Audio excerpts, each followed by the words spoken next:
Good morning. This is Roger DeMuth.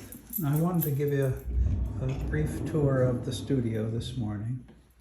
And so come on in. This is my studio where I work, and I'll show you some details in a moment. But I wanted to tell you about some of the things that I've been doing. And of course, some of you are familiar with the painted room that I've been working on for several years now. But let me go into some of the stacks of things in here so you can see my progress. These are all sketchbook boxes and sketchbooks and artist travel boxes that I've made.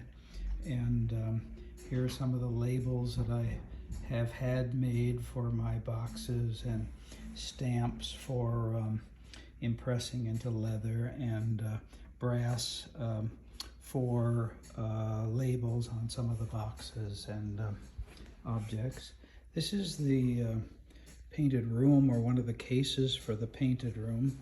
Let me step over my dog here a minute.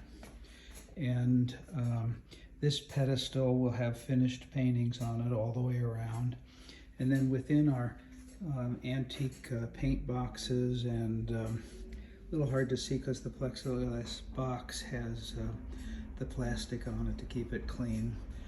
All of this is for an exhibition that I'd like to have in the next couple of years, and these are all vintage watercolor boxes with paintings on them.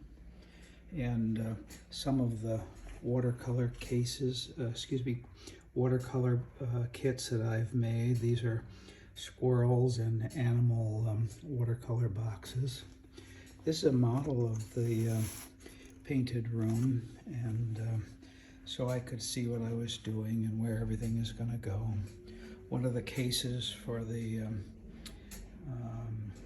painted room, and this will be on top of a pedestal with all paintings on it. This is one of the walls for the painted room. There's the room is 9 by 12 feet. And there's portraits and paintings of objects at the top, and then storytelling paintings throughout the. This is my neighbor's house and views of Casanova around it.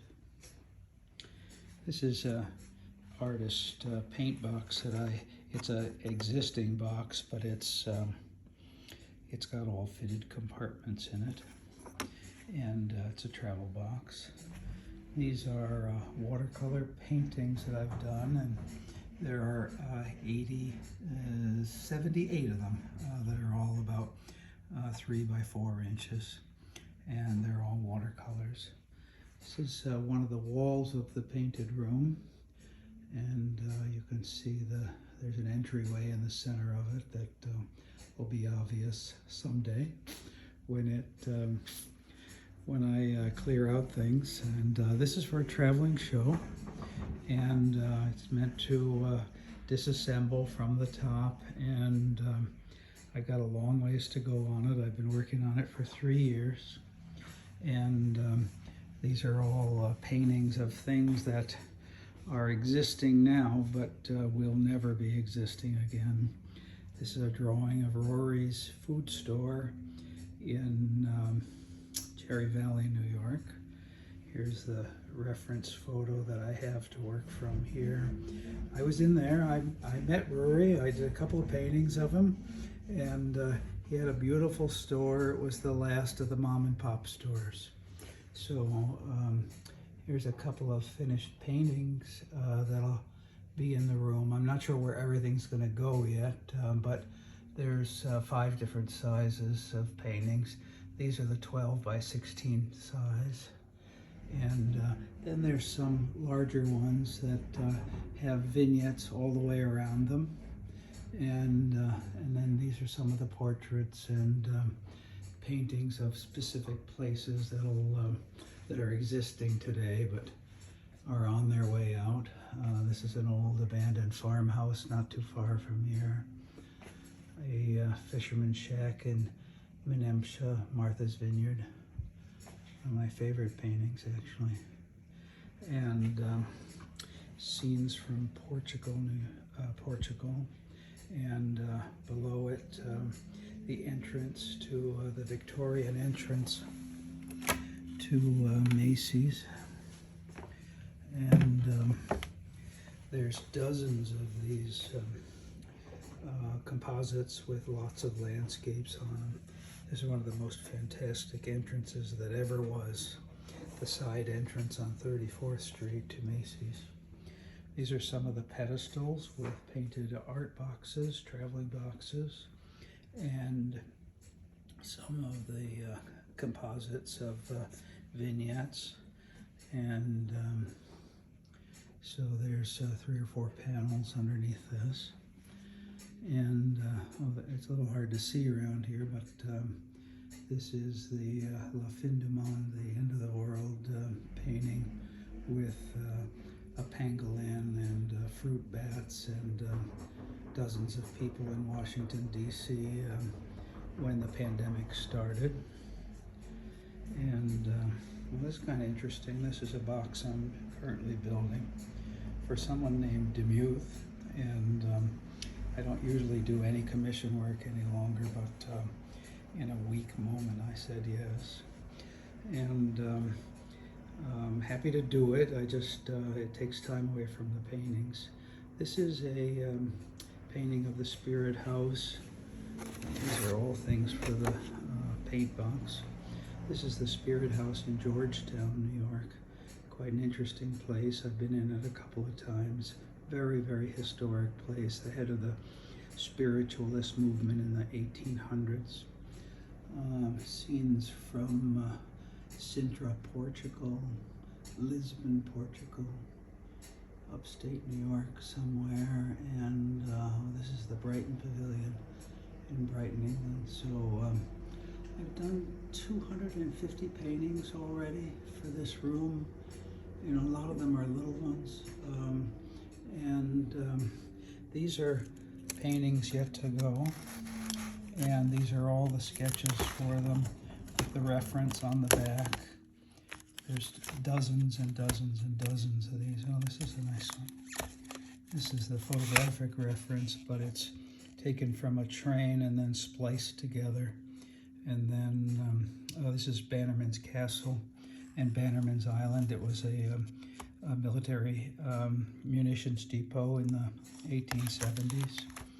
And these are all the sketches, and so these will all be part of the room. How I'm going to do this, I'll never know, but I think I have a couple of years more work to do on it. Portraits, there's little 6 by 8 inch portraits all along the bottom row of the room. Oh, this is Al Jaffe. He did the folding panoramas in the back of Mad magazine. And so anyway, artists painting, and I'm trying to stay away from the corrupt politicians. We'll save those for another day. And I've done a lot of them, but I've decided not to include them in the painted room. So here, once again, this is the box I'm in progress making, and I'll wrap it with fabric that I've done. This is some of the fabric that I printed. I designed it and then printed it on canvas, and then I'll wrap it around here, glue it with weld bond glues, and then cover the whole box and in the insides, and then send it off next week sometime on my wife's pieces. And these are, there's 5 or 6 workstations in the studio, and these are the curtains that I'm working on for on either side of the door. They're reversible, both sides are painted, and a little hard to see it, but there's a set that's all complete on either side of the door. And a view of this large wall here with a large painting of, and then there's animals that are in nearly every picture, but not all the pictures. And there's some snails that'll go around the top, and most likely there'll be a kind of a fancy entrance and exit with squirrels on it and that sort of thing. I just finished this part of it. This is one of the rug sections. There's two of these. I've finished this one, and just spent 4 weeks on it. It's 6 feet square, and there's two sections of this that fit on either side of the floor. You don't walk on the rug, but you walk between the center sections of it. Let me step back a minute so you can see the progress of this wall. Down at the bottom, the dog walkers at the village park. These are this wall will all be Casanova scenes, I think, in the painted room. And you can see where all the portraits will go at the bottom. And this is a small store in the village of Casanova, which I think is doing well, but small stores are having some problems lately with this pandemic. Scenes of Casanova, central New York, and down at the bottom, Monhegan Island, one of the great houses there. And this is a desk that I made for the painted room. There'll be a chair that goes with it with paintings on it. You can see these little postcard views that I've recreated all in oil paints. I use water-soluble oils, and let me show you where I do my work in the studio now with oils. I painted this one in position there, horizontally actually in sections. Hurts my knees to get down that low and paint, but I've done it. And so one of the room has paintings on the whole inside of the room, but also in the surrounding outside area of it. This is a friend's sculpture. He made this for me. We worked together on it, but he did all the work. He's just a great craftsman. Can do anything in copper. Jude Ferenz, and his attention to detail is just remarkable.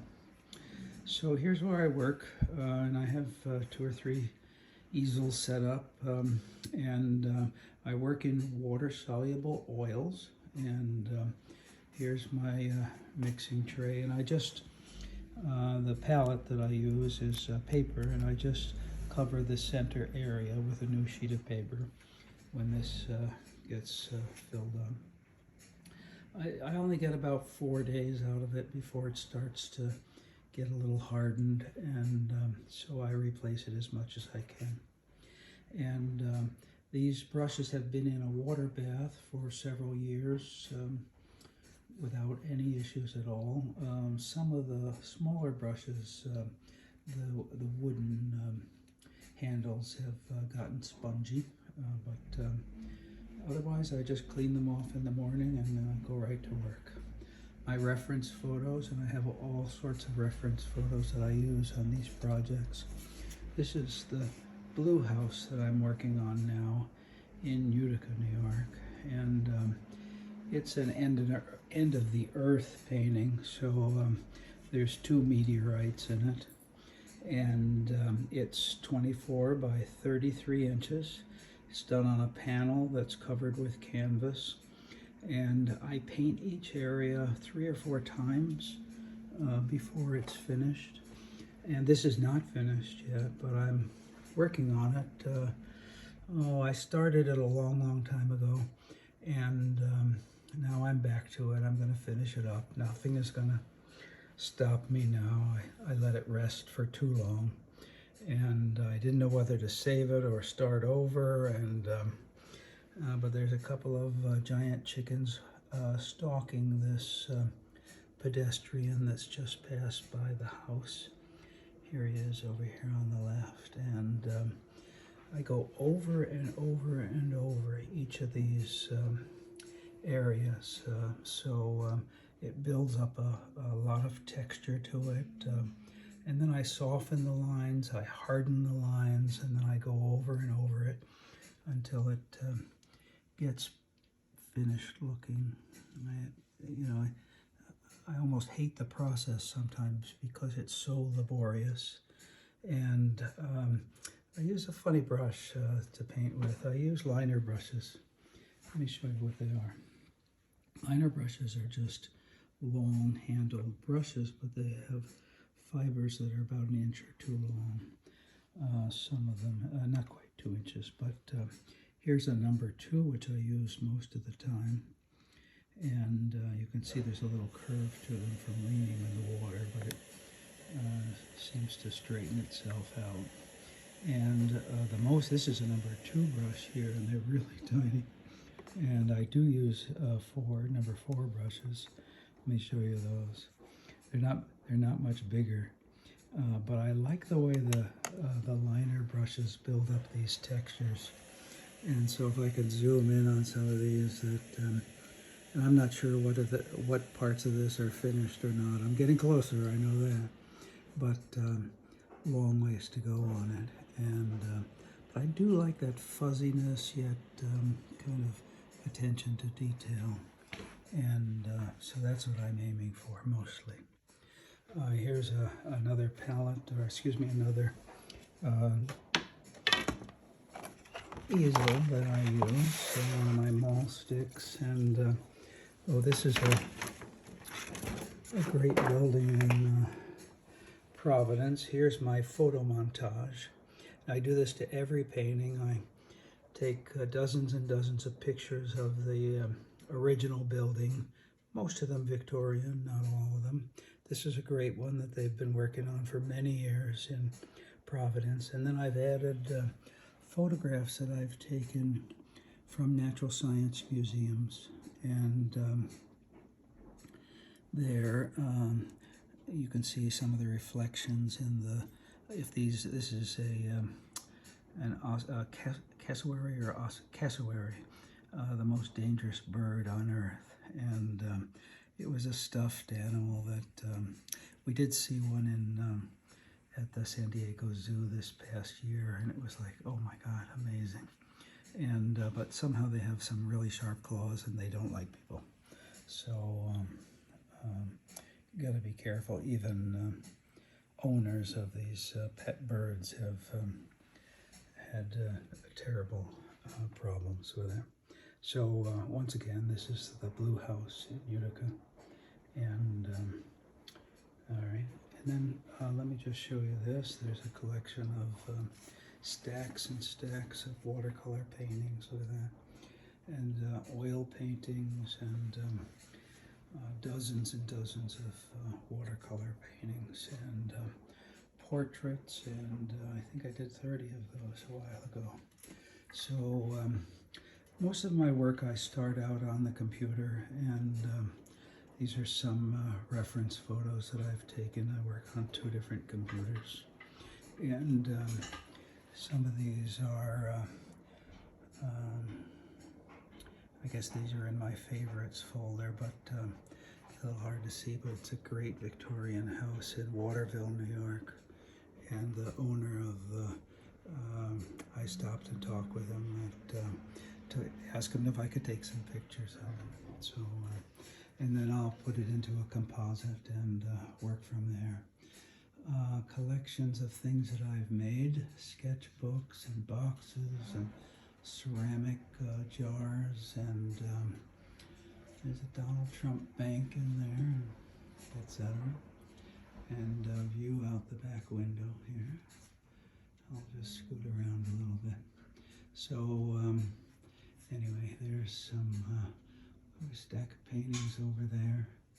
And I didn't show you this, and I should go back into the other part of the room, but there's all objects that I've made here in ceramics, and paintings along the top row, and pretty interesting stuff, and a few finished ones.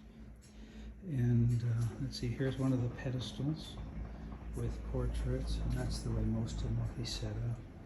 And this is a paint box that I've painted on, and the palette that I've painted on, and the back of the painting here. And what I wanted to show you is this, look at this whole stack of prints that I made on this Albion press I bought many years ago. These are all sketchbooks, dozens and dozens of sketchbooks, all filled, all with watercolors in them, and pretty interesting stuff. Beautiful.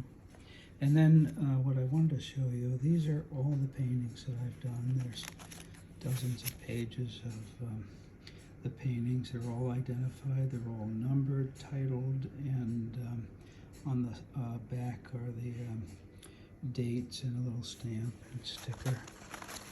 And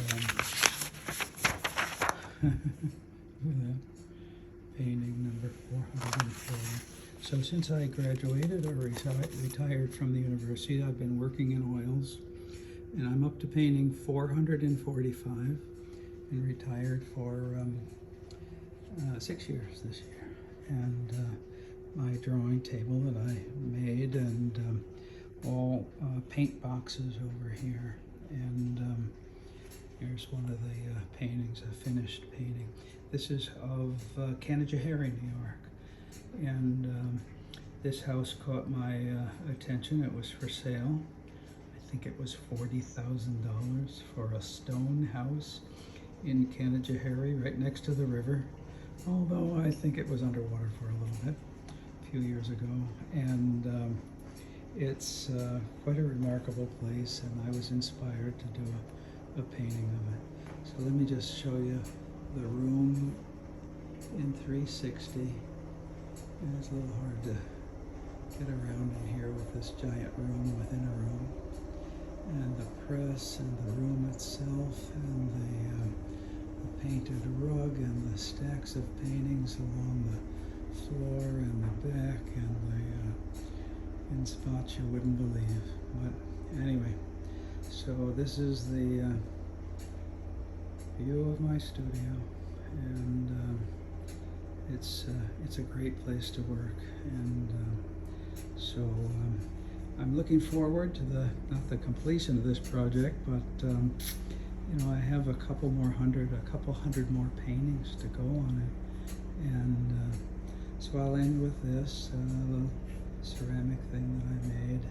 A pretty squirrel. I used to have a Metropolitan, so that's where this Metropolitan car came from. And these are some of the watercolor boxes that I made. And kind of grotesque, but kind of funny. And some signage for the painted room. So now you know, my studio. And today is the end of January 2021. Thanks so much for visiting. For more information, visit DeMuthDesign.com or RogerDeMuthWatercolors.com, or see me on Facebook or Instagram. Just do a search for me. Thanks so much. Bye-bye.